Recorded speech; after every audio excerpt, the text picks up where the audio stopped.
Le journal. La relance économique par les petites et moyennes entreprises était le principal point à l'ordre du jour d'un conseil de cabinet à la primature dirigé par le chef du gouvernement.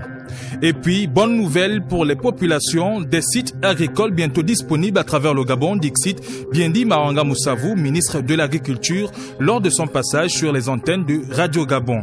Ensuite, c'est au tour de l'axe Bambouchine-Oveng dans le 6e arrondissement de Libreville de bénéficier du projet d'extension des réseaux électriques dans la province de l'Estuaire après Ovendo et Akanda. Un projet de construction d'un nouveau marché est à l'ordre du jour dans la commune d'Oyem, dans la province du Wolentem, pour résoudre certains problèmes auxquels font face les commerçants dans cette partie du pays.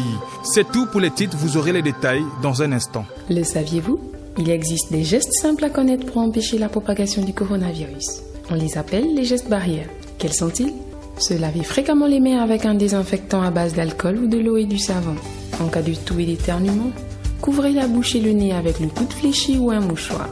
Jetez immédiatement le mouchoir et lavez-vous les mains. Évitez tout contact étroit avec une personne ayant de la fièvre et de la toux. Saluez sans se serrer la main. Évitez les embrassades. Nettoyez les objets et les surfaces souillées. Si vous présentez des symptômes de la grippe, fièvre, toux, éternuement, difficulté à respirer, ne vous rendez pas dans une structure sanitaire ou chez votre médecin traitant. Appelez le 1410.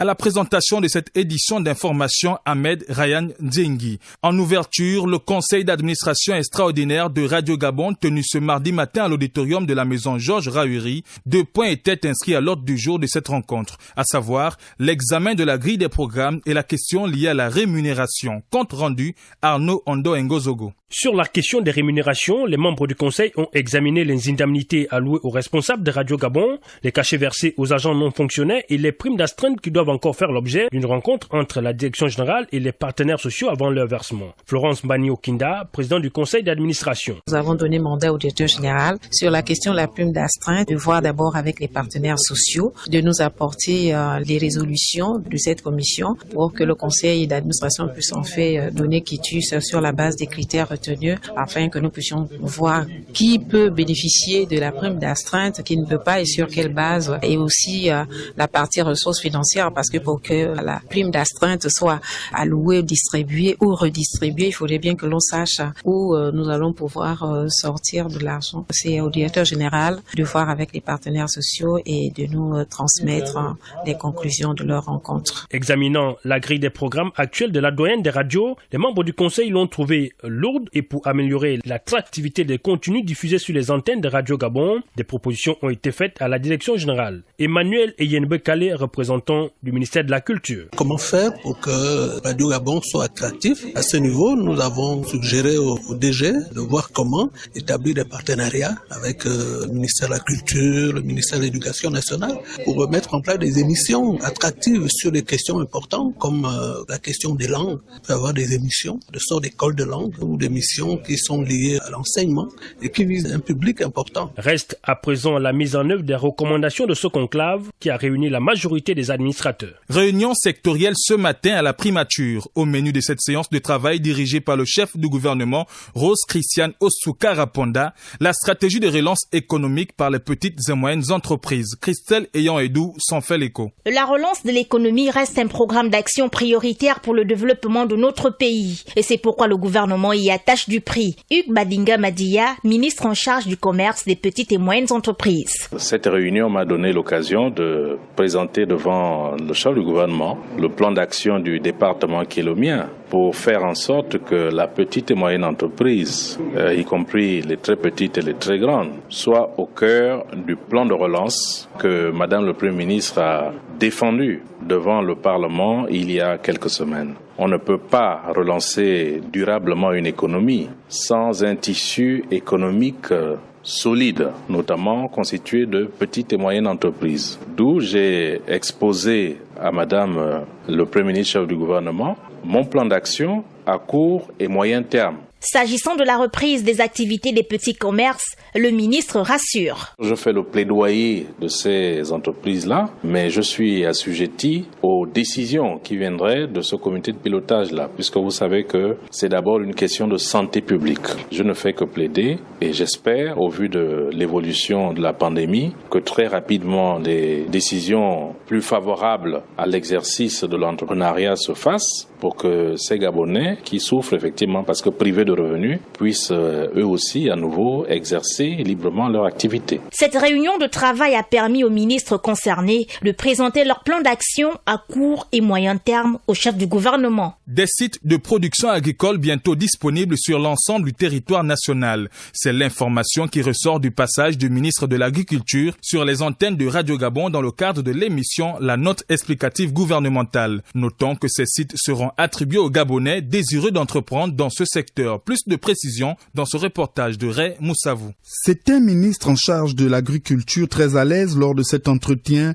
la note explicative du gouvernement, surtout lorsqu'il s'est agi d'expliquer le bien fondé de la politique d'attribution des terres mise en œuvre par son département. Bien dit, Maganga Moussavou, ministre de l'Agriculture. Ce que nous avons fait en mettant en œuvre la politique du chef de l'État de créer des zones agricoles à forte productivité, c'est de présenter des dossiers avec la Commission nationale d'affectation des terres qui ont été approuvés, d'obtenir des décisions et pour arriver jusqu'à des titres fonciers pour valoriser les terres qui sont à proximité des voies d'évacuation et faire en sorte que, à la fois dans les mêmes espaces, nous regroupions des agro-industriels, des PME agricoles, des coopératives et des petits agriculteurs individuels. De l'avis du patron de l'agriculture, plusieurs sites ont été déjà identifiés sur l'ensemble du territoire national pour accueillir ce projet dont l'objectif est la promotion et le développement de ce secteur à forte valeur ajoutée. Ce sont des lots de 1 hectare, 5 hectares, 100 hectares et 1000 hectares à Andem, à 80 km de Libreville. Du côté de Kango, où nous avons près de 33 000 hectares. Du côté de Idemba et Mboukou, dans la province de Langounier, dans la province du Wolentem, du côté de Batouri, et j'en passe. À travers le pays, ce sont près de 40 zones agricoles à forte productivité que nous devons mettre en œuvre sur les très hautes prescriptions du président de la République, et c'est ce que j'appelle la révolution foncière. Cette révolution foncière, nous devons tous être des acteurs de cette révolution en souscrivant des terres. Dès lors que nous vous ferons l'annonce, tous les Gabonais, chers compatriotes, pourront souscrire à ces terres et pratiquer l'agriculture. Avec ce projet, ce sont des milliers d'emplois qui seront créés certes, mais le plus important, c'est l'autosuffisance alimentaire que veulent atteindre notre pays, dont le sol reste et demeure riche et propice à l'activité agricole.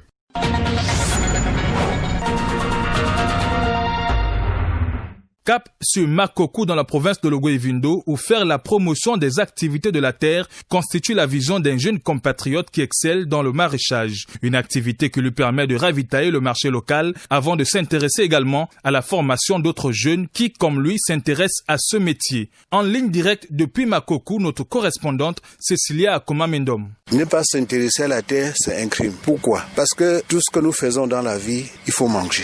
C'est le ventre qui supporte la tête. Donc, l'être humain doit manger pour tout faire. Et c'est l'agriculture qui nourrit l'homme. Faire du maraîchage en pleine ville de la capitale ogivine est perceptible grâce à la volonté d'un compatriote qui souhaite ravitailler les commerçantes en fruits et légumes. La terre ne ment pas. Inspirons-nous de cette phrase prophétique visant à sensibiliser les hommes, femmes et jeunes à s'intéresser au travail de la terre. Faire de l'agriculture, notamment du maraîchage, est devenu une réalité en plein cœur de Makoko.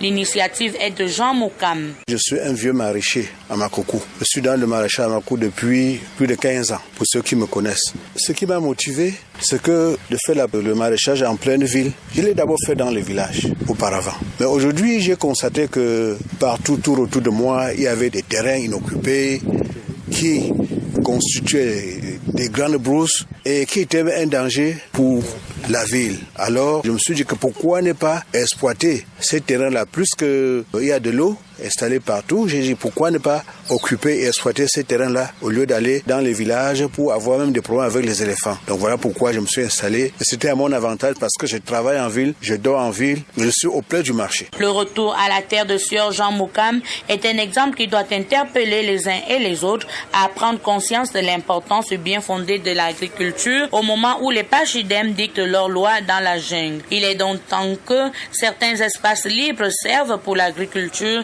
Du Pao Rosa au quartier Mbolo 1, Cécilia Koumamendom pour Radio Gabon, la référence. L'épineux problème du marché d'Oyem refait surface. Les commerçants éprouvent d'énormes difficultés à écouler leurs marchandises pour plusieurs raisons. Des raisons sans nul doute qui ont suscité la rencontre de ce matin à Oyem où la question de la construction d'un nouveau marché a été évoquée. Le point avec Yolande Ntamamba. Le maire de la commune d'Oyem, Christian Abe-Solomengue, était au marché municipal de Ngwema, accompagné des services techniques municipaux. Communiqué avec les opérateurs économiques du dit marché sur le plan d'action de construction du marché central moderne avec toutes les commodités de l'heure, sociales, sanitaires et sécuritaires. But de cette rencontre, riche en propositions, informations et sensibilisation, avec comme point saillant trouver un site de relogement durant la période des travaux de construction de ce nouveau marché.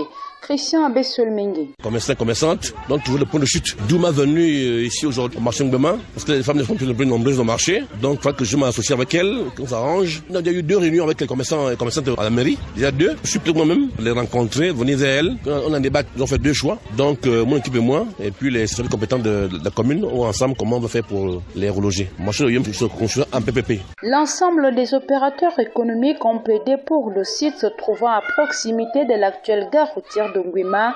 Néanmoins, l'initiative du maire a été approuvée par les commerçants. Ce que moi je vois, si nous tous on rentre dedans, c'est bon, parce que nous aussi on a des grandes boutiques. On ne sait même pas si les gens restent en bordure de route, nous on va faire comment. Et pourtant moi j'ai une grande boutique dedans, un grand boutique, tout le monde connaît ça. Vraiment, si c'est nous tous, on part derrière, on est très contents. Mais si les autres restent vraiment en route, c'est pas bon. Même la route là, il y a trop de dangers. Voilà, c'est mieux qu'on rentre nous tous dedans, c'est bon. Il va nous envoyer où? Donc je préfère aussi, comme mon collègue vient de dire, on part de la forêt qui est derrière là-bas, on va la ranger, oui, à la gare routière de Mindik, parce que je vois que là-bas il y a assez d'espace. Oui, c'est très bien aussi, ça peut prendre tout le monde, même moi-même je peux changer d'activité. Donc c'est très bien, il faut qu'on enlève tout le monde. Si on laisse quelques-uns en route et nous on rentre là-bas, il n'y aura rien, on ne va pas vendre. Donc pour l'idée est bonne. Oyem pour Radio Gabon, la référence. Yolande Ntamba. Restons à Oyem pour parler cette fois-ci de la gestion conforme du patrimoine forestier national de la province du Wollentem. Le sujet fait l'objet d'une campagne préventive de la direction régionale des eaux et forêts à l'endroit des exploitants du secteur bois. En ligne directe depuis Oyem, Firmin Elebian-Mezoui. Première étape de cette campagne préventive, rencontre avec le collectif des menuisiers du Wollentem. À leur endroit, le rappel des dispositions pénales en matière d'exploitation anarchique de la faune en général et du bois en particulier. Au centre des échanges sur l'intérêt économique national, le directeur provincial et ses collaborateurs leur ont rappelé le respect de la réglementation du Code forestier en République gabonaise, la collaboration entre opérateurs et services compétents des eaux et forêts. Conscient de cette remise à l'ordre, le conseiller porte-parole du dit collectif s'est montré tout de même coopératif malgré les difficultés rencontrées. Monsieur Mba lance un appel à l'endroit du législateur gabonais. Au sorti d'ici, ce que je peux retenir, c'est qu'on doit être en règle. C'est vrai que nous-mêmes aussi, on a parlé de nos préoccupations en matière d'approvisionnement du bois, parce qu'à l'époque, c'était vraiment difficile d'avoir le bois. Heureusement qu'après la constitution de ce collectif, on a pu rencontrer TTIB. En ce moment-là, on est toujours en pourparlers. On espère aussi que monsieur le DP va nous aider dans ce sens. La traçabilité des stocks du bois en perpétuel mouvement, longtemps entretenu entre abatteurs clandestins, transformateurs industriels, la vente frauduleuse des petits détaillants et l'implication des menuisiers est au centre de cette préoccupante fuite des devises économiques au plan national, d'où l'acharnement. Eh bien, qu'insistant sur l'application stricte des recommandations des plus hautes autorités en matière de gestion de la faune, le directeur régional des eaux et forêts se dit tout de même optimiste quant au respect des recommandations qui leur ont été indiquées. Colonel Donatien Mungala. Je reste optimiste par rapport au degré de réception qui a été le leur. Ils ont été assez réceptifs et ont promis que désormais, ils devaient s'atteler à ce que le bois qui soit livré dans les menuiseries soit du bois provenant de sources connues, donc de sources bien tracées. Je reste également aussi optimiste du fait que désormais, ils devaient tenir des registres de mouvement de stock pour savoir quelle est la quantité du bois qui est rentré à l'intérieur de leur menuiserie et ce qu'ils ont utilisé pour la fabrication des meubles et autres. Une commission ad hoc a été mise en place pour le suivi des clauses avant la phase répressive en cas de non-conformité. En ligne d'OIM pour Radio Gabon, la référence Firmin et les Biens-Mesui.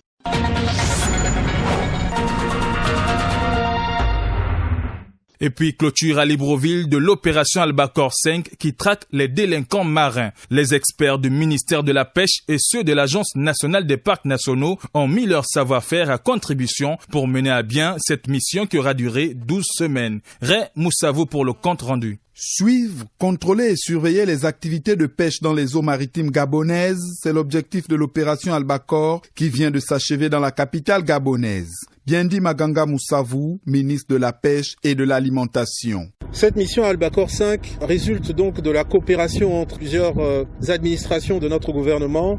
L'ONG Sea Shepherd met en œuvre la volonté du président de la République, chef de l'État, son Excellence Ali Bongo Ondimba, de concrétiser la surveillance de nos eaux. Cette volonté passe donc par le déploiement de ce vaisseau dans notre ZEE qui représente quand même 213 000 km². Et cette ZEE représente un potentiel important que nous devons préserver pour notre économie, mais surtout pour l'économie des générations futures. L'objectif ici, c'est de faire en sorte qu'une fois que le navire Bob Barker est sorti de nos eaux territoriales, la surveillance se poursuive. Cette année, nous allons imposer l'installation de balises à bord des navires de pêche artisanale pour que plus jamais aucun acteur de la pêche n'échappe au contrôle de notre base de surveillance. Une opération déroulée de jour comme de nuit pendant 3 mois au large des côtes gabonaises. Jean-Bernard Mougoussi et Christian Rembeyo, respectivement chef de service pêche et conservateur parc national. On descend les Zodiacs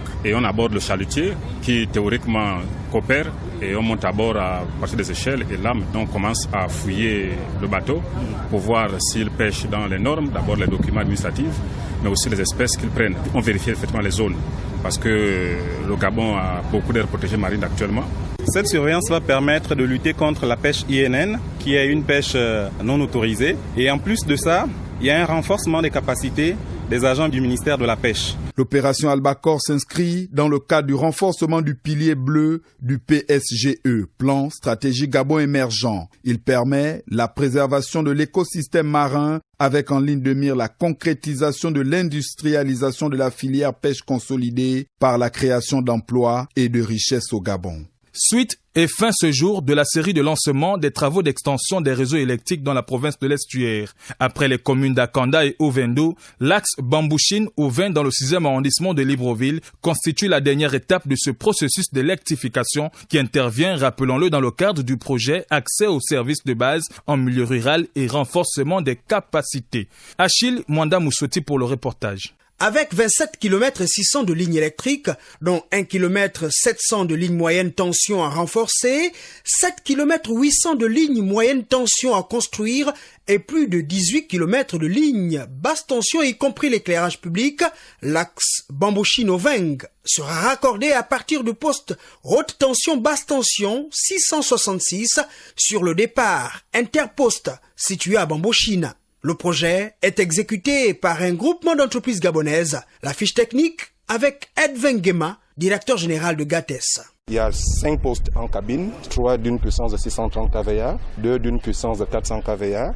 Et on va aussi faire 3 transformateurs, ça ce sera dans la zone de vent parce que c'est une zone un peu en périphérie, des transformateurs qu'on appelle les transformateurs haut de poteau. Leur puissance sera de 160 kVA. Une fois qu'on a fait la transformation haute tension 20 kV, basse tension 380 volts, c'est à partir de là qu'on va faire la distribution en basse tension sur des poteaux métalliques avec des câbles basse tension. Et sur ces poteaux, On va disposer des lanternes d'éclairage public. Il y a 160 lampadaires à poser en tout sur les 184 poteaux de réseau basse tension à implanter. Ces travaux résultent d'un partenariat, comme le précise le secrétaire permanent de la Commission nationale des typés, Michel Auguste Boussamba. Il s'agit d'un financement qui a été sollicité et obtenu auprès de la Banque mondiale, dont les coûts avoisinent les 800 millions de francs CFA. Le lancement de ces travaux est salué au nom des populations par Wilfried Gislain Issiembi, le maire du 6e arrondissement de Libreville. C'est une très bonne initiative du gouvernement. Les populations du 6e arrondissement, plus précisément de Bambochine au Veng,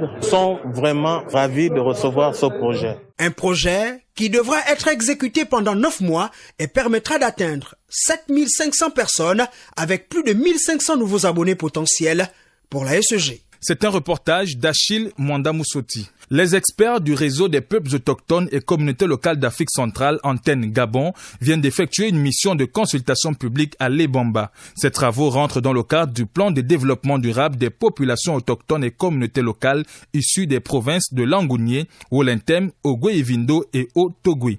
Les détails avec Roland Sylvanie Andem. Après le département du Wontem à Mimvoul dans le Wolentem, les membres du réseau des populations autochtones et communautés locales du Gabon ont jeté leur dévolu sur le département de la Lotiwano, province de Langounié. Ces derniers ont pu recueillir les critiques, avis et propositions ainsi que les recommandations des parties prenantes pour amender les documents qui seront présentés pendant l'atelier national de consultation publique à Libreville. Nsingema, expert technique des dits travaux.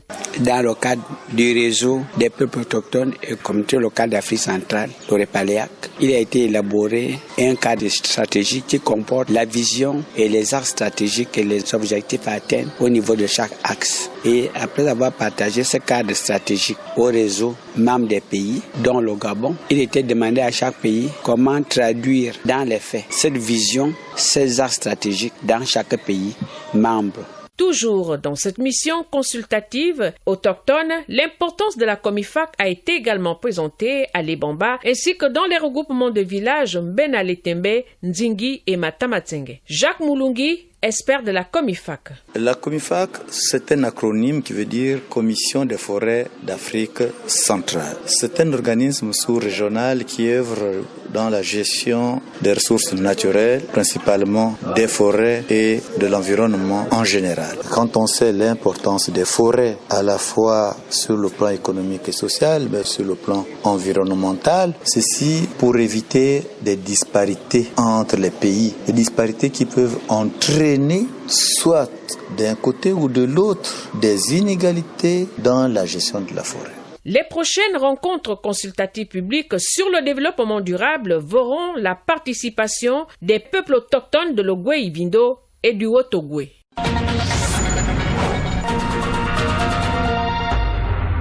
L'actualité internationale, c'est avec vous, Gaël Bimba Okoko, et nous parlons du Mali qui vient de célébrer ses 60 ans d'indépendance. Oui, Ahmed Ryan Zengi, à Bamako, les cérémonies pour la fête de l'indépendance ont eu lieu ce mardi matin. Le pays célèbre ses 60 ans de souveraineté internationale dans un contexte particulier.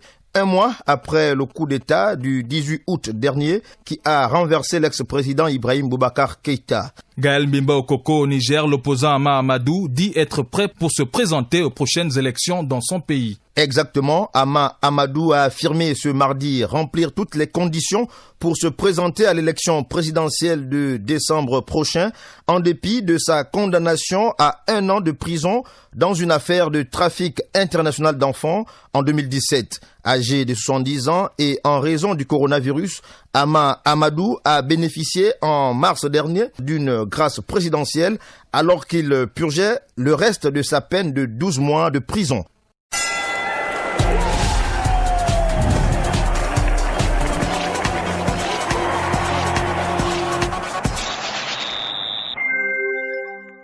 Dans l'actualité sportive, Chivarol, on parle de la candidature d'Anaklé Tati au poste de président de la Fédération gabonaise d'athlétisme.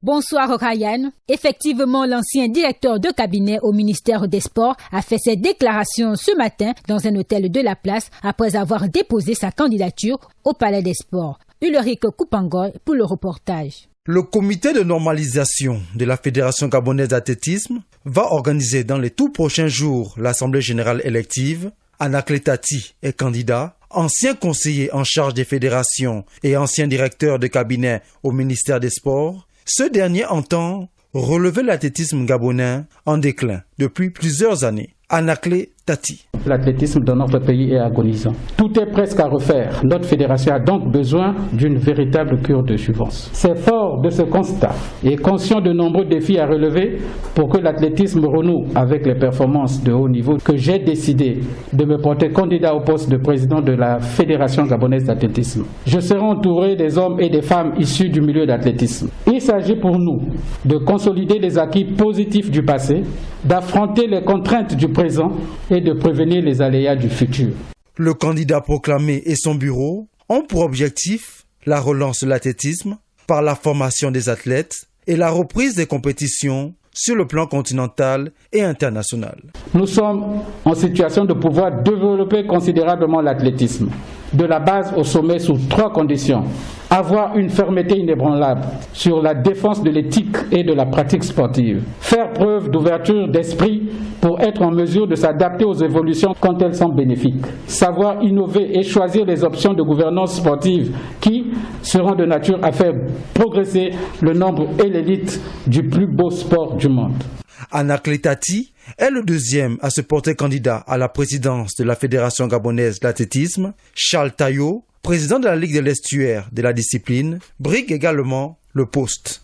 Et puis, le Sénégal va abriter la première académie francophone Roland Garros sur le continent africain. Le centre devrait accueillir des dizaines de jeunes joueurs issus de toute l'Afrique de l'Ouest. L'objectif est de développer la pratique du tennis sur terre battue dans la sous-région.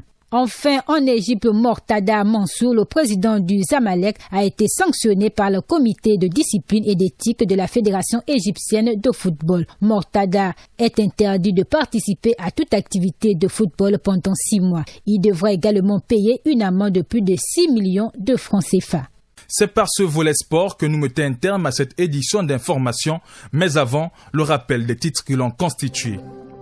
La relance économique par les petites et moyennes entreprises était le principal point à l'ordre du jour d'un conseil de cabinet à la primature dirigé par le chef du gouvernement, Rose Christiane Osuka-Raponda. Et puis, bonne nouvelle pour les populations, des sites agricoles bientôt disponibles à travers le pays, dixit Biendi Mahanga Moussavou, ministre de l'Agriculture, lors de son passage sur les antennes de Radio Gabon. Ensuite, c'est au tour de l'axe Bambouchine-Oveng dans le 6e arrondissement de Libreville de bénéficier du projet d'extension des réseaux électriques dans la province de l'Estuaire après Ovendo et Akanda.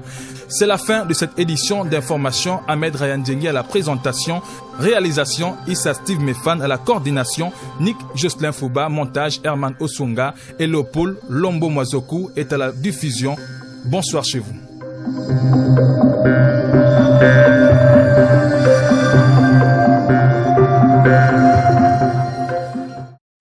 Vous êtes câblé sur Radio Gabon émettant de Libreville, 88.7, 96.5 FM. Où que vous soyez, nous sommes avec vous.